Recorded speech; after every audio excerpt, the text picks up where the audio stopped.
Hey guys, today I'm joined on the show by Jason Partridge. He is the creative director of Sas Guild.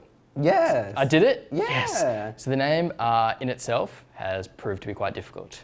But I would love for you to explain for myself and everyone else, what is Sas Guild? So this is actually Swedish for unique and special, because I was originally going for something that's like, something like Louis Vuitton, you know, kind of thing, where it's like kind of hard to difficult, like to say. This took me about 10 minutes off air before we got to this moment, so. So like I wanted to go with that, and plus I was like thinking about like, oh, you know, what am I currently obsessed with? And so this was like me like 12, 16, you know, like trying to think of a name. So I was like, oh, I'll go with something like, oh, I love PewDiePie.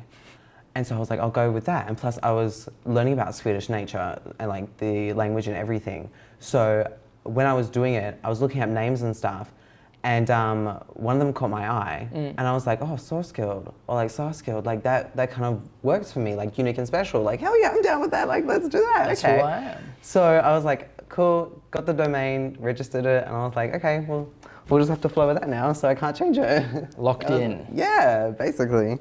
So I went with that, and. Jeez, do you think the name defined the process going forward? Like, do you think if like you had found like another name, the concept would have changed? I think so, Yeah? because there was another name that kind of caught my eye, but I don't think it was like registered. I think it was registered. Oh, okay. So I was like, oh, I can't take have that. that one. So Do you remember what it was? It started with L. It was like not lithium. It was like Batteries. Yeah, I could have sold batteries instead of a whole brand. But I went with something that was kind of like an L, and it had Swedish in it. I was like, oh yeah, okay. Because I wanted to go with something with like meaning. But then I guess meaning itself maybe is something that was taken. I think so. Yeah? I did special. I was like, okay, yeah. I It's guess I'm worked. special in some way, so let's try that. And it's worked thus far. Yeah. Which is hats off. You know, you've started incredibly young doing this as well. Thank you. Has that been an obstacle for you, being as young as you have, you know, like? Yeah, I mean, I spent my 18th birthday doing legal documents because I literally thought, I was like, okay, because I started this when I was 16, did a little small Kickstarter. I was like, I really need to start getting things in motion, like with PayPal and like trademark details, registration, especially shipping with wholesalers and stuff like that. It was like, oh my God, like you are not taken seriously until you're 18. Yes. And so the only thing that I... Or at least that's the perception. Yeah, that was the perception, because I remember registering on a government for ABNs, and they were like, you have to be, I think, over 12 or over 16. And I was like, oh, okay, we'll go with that, because I honestly didn't expect that. Interesting. Yeah. There's a bracket for that. So off air as well, we spoke about Sas Guild being a clothing community more than a clothing line. That came from like, when I was younger, I never really found clothing that I liked or that I kind of like fit into. Yeah. Like with like edgy stuff, TikTok stuff, like all that kind of stuff now, I'm like, I don't think I can do that. Like it was just really clothing, like a checkered shirt and some jeans, like a white shirt, jeans, you know, basic. And it was like, oh, that's not cute. When you look back at it, it's like, But I kind of wanted to make something that was a bit more personalized. Yeah. And a bit something that I was like, oh, you know, that's pretty sick. I'll wear that. And then I kind of got with that perception of like, if I have an audience that someone's gonna like it, then other people are gonna like it. Yes. So I was just like, I'll go with that. Like I can't please everyone, but like, yes, I'll go with that small little people that I have. That you can please. Yeah. So in total, has it been like each shirt or line has been a different concept? Like for example, the one you're currently wearing now, is there a concept behind that? Yeah, so every like piece of clothing has like a kind of meaning to it. Yeah. Some things are like really deep and they're like really playful, and then other stuff is like really playful but deep. Like it's just like a whole different part of me that's like put into the clothing. So basically with this, the deep part of it is that we were in art and we learned how to use Liquify in Photoshop. So I learned that and it was very deep. Okay, interesting. And then in terms of choosing then colors and, you know, like even different materials, like where does that process come from? Usually it comes from like, I really get inspired when I go into a fabric store. Like that is my like hell, like heaven on earth, you know, kind of thing, because I get so inspired. What's the best one in Perth? I can't tell you. If I told you, I'd have to kill you. Like, that's the dead secret because it's so much better. But don't go to Spotlight. I don't know if we can say that, but don't go to Spotlight because it is so expensive. Because Well, my sponsor for today is actually Spotlight, so. that would just ruin everything. Oh no. How cautious are you in this day and age with how you source your materials? You know, with like... Oh, I get scarce, you know, Yeah. like trying to think of something because like I try and stick it when I have customers, especially at markets or questions online. Like you've got to say, I'm the only person that's on this team kind of thing. Yes. So I'm the only person that can like answer for it. So if there's an issue, I'm the one that talks for it. So I always do a background report and I try my hardest to find the information that's true from the brand itself and like what's the backstory of it. And it's really important to have clothing that isn't guilty. Like you go into other stores, like some stores I can't name, but it's so cheap and people complain about it. And it's like, you don't know the process that went into this. Like it's a $3 top, but how much were they actually getting paid for making this? Like I know in bulk you might get 1,000 or something, but you got to put yourself in those shoes. Yeah. And you look at some of the clothing that's being made now by some massive outlets, especially in Perth, and like somewhat knowingly ghosting their footsteps. And like you start to realize what they're doing and you start to think, oh, maybe I should hang on to that and understand why. Yeah. Then you start to realize that when you go into that field, you start looking at the ethical approach and the resource approach and what they've done, if they're hiding something. Because if you do that, it's usually because there's something up. Yes. And there's a lot of people going for that. So I'm really trying to look for clothing that's like pieces that are just being made. Like, especially I try and say to every customer, it's like, this person that was making this jumper, you know, had a holiday. They work 9 to 5. Yeah. They applied for this job. They're not in it because they manual labor. Yeah, they got pushed into it. But with a lot of the bigger pieces that I like to make or that I like to design, I try and aim going for op shops. Really? And a lot of people think, oh, it's because, you know, recycle, but it's because it's so cheap. Yes, comes Like down you to look at that. blankets and stuff, it's so cheap. Like why get it off a roll when you can have a whole 5-meter blanket that costs the same as 1 meter? You're telling me you repurpose blankets? Yeah. Serious? Yeah, I turn them into scarves, coats, like it's just, and people don't even know it. Yeah, is that about it. a blanket? So yeah, that's a blanket. That's a duvet. The promo that rolls at the start, the big white fluffy thing, that's a blanket. That's a blanket. So that's a blanket, and then the other one is a blanket too. So they're all like duvet covers, blankets, anything like that, because it's there, it's accessible. You know, instead of buying a whole fresh sheet. I mean, yes, you wash it, but we'll see. I will only buy it if you've slept in the blanket before you make it. That's For you, Tommy, okay. I'll do that right now. You briefly touched on the fact that when these people do come with questions and stuff, it is just you. It's just me. You know, but I think it's, you know, I imagine it's just you leading, but I hope you have a support. You know, you have people behind you. Yeah, I do. Would you say, from what I've gathered, and I think anyone else who follows Jason on any platform will think your mum is probably your biggest supporter. She is. Should people be watching this and be like, oh, that's my baby? Yeah. And my dad too. Yeah, definitely not. But I feel like we see more of your mum. Yeah. And how much has she played a part in, you know, like, Sas Guild? Well, she was, when she was younger, she used to work in a boutique. And she used to be a model and stuff like that. So I know, like, you look at her and you're like, damn, she is a model, you know what I mean? Agreed.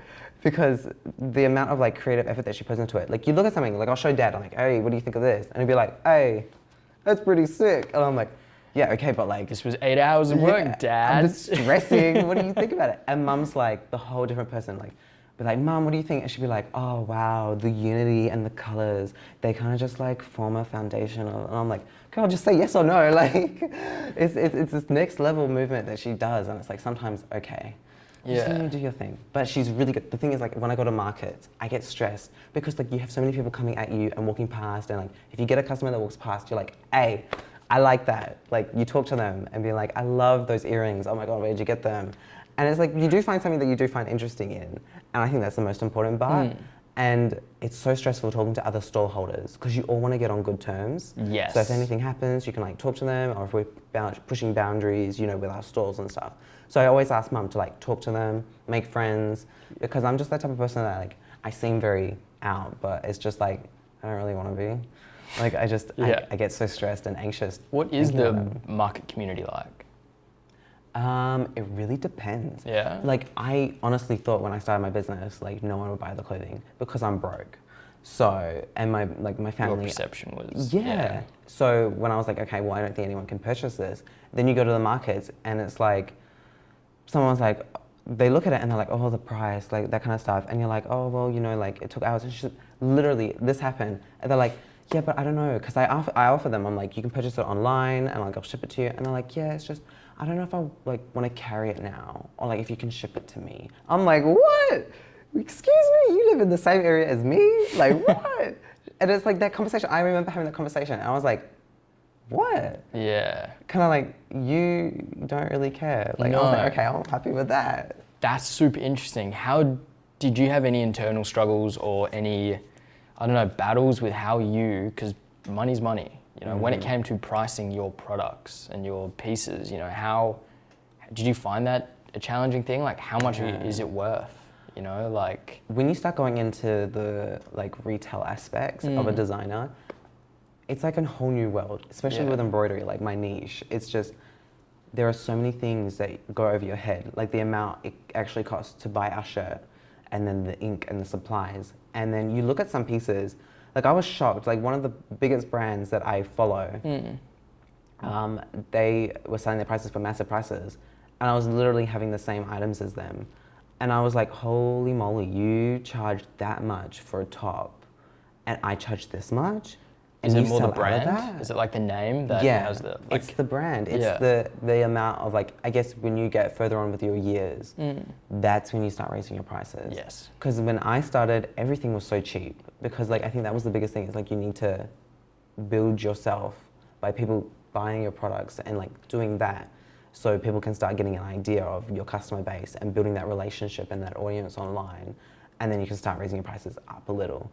And then not caring about it is like the biggest goal. Being like, oh, I'll charge 10,000 for that top because I kissed it, you know? And people are like, oh my God. I will definitely do that. Do you have Afterpay?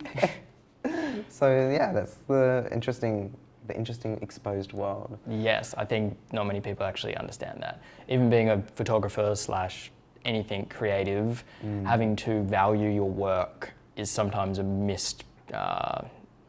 misperception almost. Like if you're not in it, you don't understand it. And sometimes trying to explain to people the value or work that goes into equate to that price, they just can't understand, you know, like, what do you mean I have to pay this much money for a photo? It's like, I completely understand, but I couldn't have taken that photo if I hadn't been working for 5 years, did this, had this qualification, managed to work with these brands to produce this single piece of artwork for yourself.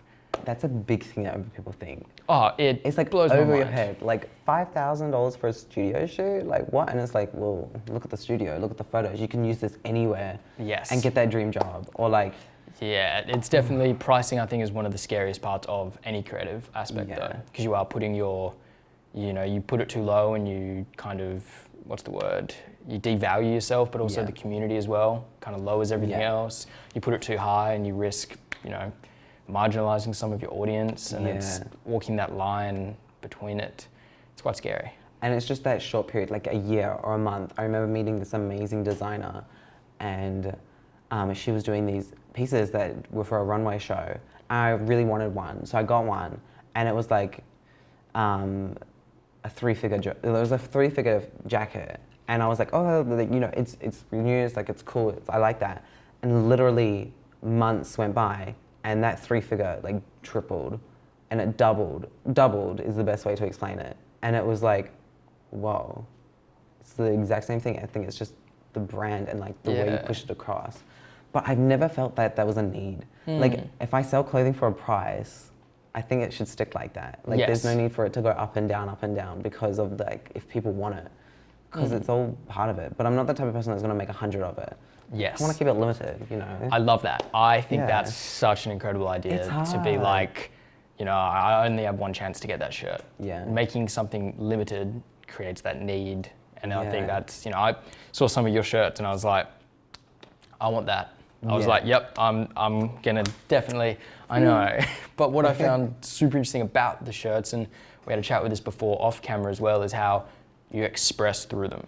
You kind of channel some inner thoughts and things through that. Do you find it almost therapeutic?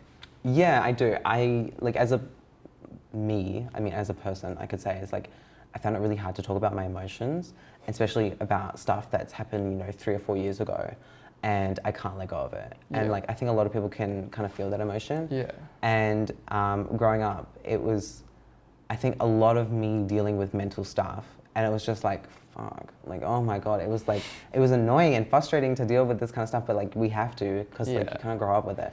But it's, like, I got sick of like talking to my friends about it because no one cared.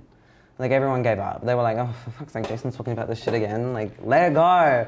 And I would say the same thing to myself, but I couldn't. So a lot of the time I'll just listen to music, and then I'll find something that like, a song that really like hits, and it's like, it really reminds me about something. And I'm like, yeah, I'm gonna make something. And like, that's the best way I can explain it. And that's the best emotion, because a lot of people, I think the best thing about it is because a lot of people look at it and they get different interpretations of it. Yes, heavily. And I'm like, that's okay, well, you don't know what's going on inside.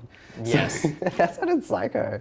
But yeah, it's the best way to explain it, because a lot of people are gonna look at it and go like, oh, that looks trashy. I'm like, well, thank God you don't know what it's about, because you wouldn't understand, you know. It's not made for that. It's not made for you then. If you're not understanding what this is, it's not made for you. Exactly. And I think that's a huge thing to understand as well with what you're putting out, because there's some incredibly personal statements in some of these pieces that I think it's you know, self-expression, you know, at its purest. Especially one of the things you saw in the promo is the fact that there is lining of words inside the jacket. Yeah. Almost, you know, your inner thoughts. I haven't let anyone read that. Oh. No one's read it. Okay. I don't like read it. I mean, you probably catch something. Yeah. And you'll probably be like, oh. But like, I haven't even let my mum or dad read it. Oh. Mum tried to read it. I said, no, go away, bad. And I've kind of put it away, because that has been one of my personal pieces. Oh, yeah. Okay. So yeah, just the glimpses of it we catch. So you can at least still understand there's something in there. Yeah. And I think that itself is also kind of thought-provoking. You're still not letting it out. No. But you're letting people catch glimpses every now and then. Yeah. It's not something to drag you along. It's kind of like, this is what's happening. Yeah. And I like that. And I love movement. I think that's what design is for me, is for me being a designer and an artist, it's about movement, and it's about next level. Like, there's some of that stuff. I'm currently studying a cert about, you know, sewing and learning about fabric, fibers, pattern making and stuff like that. And I find it so interesting, because it's exactly what I want to do. Like, you see people making coats and jackets like at runway shows, and it's like, it's cool. That ain't me. It's fast. And then I look at some stuff and I'm like, I really want to create like a concert. I want to create a runway show that's like different. Have you seen Tyler, the Creator's his runway show, where he basically made like a golf set out of the whole thing, and had performers, so and yeah, that changed the game within the fashion scene, I think. Yeah, those type of moments. And like, there's another one, Moscano. It's one of the brands, I can never say the name right, but they did like a, The Price is Right. They did a massive Price is Right in the middle of the catwalk. And it was like these girls wearing like these 80s figures and like looking at the prices. I'm like, can you guess it? And I was like, wow, that's cool. But the newest Louis Vuitton 2019 winter, autumn, one of those shows, they had like a DJ, and it was like on the sky. And it was just like an acid trip, and it was great. It was great. I was like, ah. I mean, it wasn't full on, but it was like, this is tolerable. Yeah. And I like it. Yeah, okay. I think a good way to end, and I think I always find the best way to end, is by giving back. Yeah. Always the best. And I think having someone who said, you know, you started under 18 and now you're crossing into kind of like adulthood. Yeah. And you touched briefly on the fact of the drive to succeed and create something. What would you say to people wanting to go down this path, you know, especially your age, you know, like, and younger? Yeah. You know, people 16, 15 looking at you being like, how'd you start? First of all, don't ask anyone what their brand should name be. It's my biggest pet peeve. Is someone messaging me and they're like, hey, I love your brand, but what should I name mine? And I'm like, girl, really? That's got to come from really? within. Because I'm going to take loyalties off that. Because like, look at you. But I think that's the biggest thing. If you can name your brand and have a meaning behind it. Because if someone wants to ask like, oh, why did you name it Lighthouse? And it's like, oh, you know, because I like the word. That's like, if you say it with confidence, I mean, it's okay. But if you don't have confidence behind it and you don't really have a meaning for it, then it's like... That was a huge thing for glass ceilings. That was like the biggest thing. Like, I needed to make sure that the concept was also something that came from the name. You know, Glass Ceilings is there to show people such as yourself who are able to go above and beyond, you know, these bubbles or fields, you know, whether it's society or education or like go forward. I think, I get that. If someone's asking you what their brand name should be, I think they need to have a bit more thoughts before, you know, they're definitely not there yet. Definitely. It's like one of those things. For me, my push was I was scared I wasn't going to be anything before I was 21. I think that was the biggest thing for me. It was one of my biggest fears. I mean, the ocean is a pretty big scare. Like, you know, I hate the ocean. Like, you look at that stuff, but off track. I was scared because I was like, I want to be 21 and I want to be roaming the world, you know? And I don't know, I may not be good at talking to people about this kind of stuff and I may not be good at this, but I like to sit in my room and sew and I like to design, listen to music. And you're good at it. Because I want to listen to Charlie XCX on like full blast. Like earphones in, Yeah. out of this world. Just go. Turning it off every 2 seconds because I think someone's knocking. And That paranoia is real, I understand that. And then just like, I think those are the best days. When you're just out of it and you want to listen to music and you're just going full blast. Like that builds my creativity and like zooms through the roof. Like if I don't have new fresh music every week, I spiral out. I'm like, oh my God, this is why I gotta have playlists and stuff. And it's like, so out of it. Jeez. You listen to the same song 3 times. Yeah, no, I'm In an hour. inherently the same. I will get like to the end of the week and I'll be like, why is there no new music out? Why haven't I found something new yet? And it could be like any time. Anytime, yeah, I know. I recently started doing this thing where I'll go to different countries' music charts and listen to like the top 5, just to try to see if I like any of it. That's a good idea. And I actually did the French music charts, like France's top 10, and I've now got, it was their top 3 songs in like my playlist, and it's like, I don't know the words at all, but I listen to it and I go, this is something. Like this is something. It goes beyond language. Like I don't know what you're saying, but I feel it easily. That's the best thing. Yeah, Oh my God. without a doubt. And then you say all the words wrong anyway, so. Yeah, I'm definitely butchering it. I will never show anyone how this song sounds. So any final words to end? You know, if you could pass it back, what would you say? I mean, don't stuff up. No, I should say.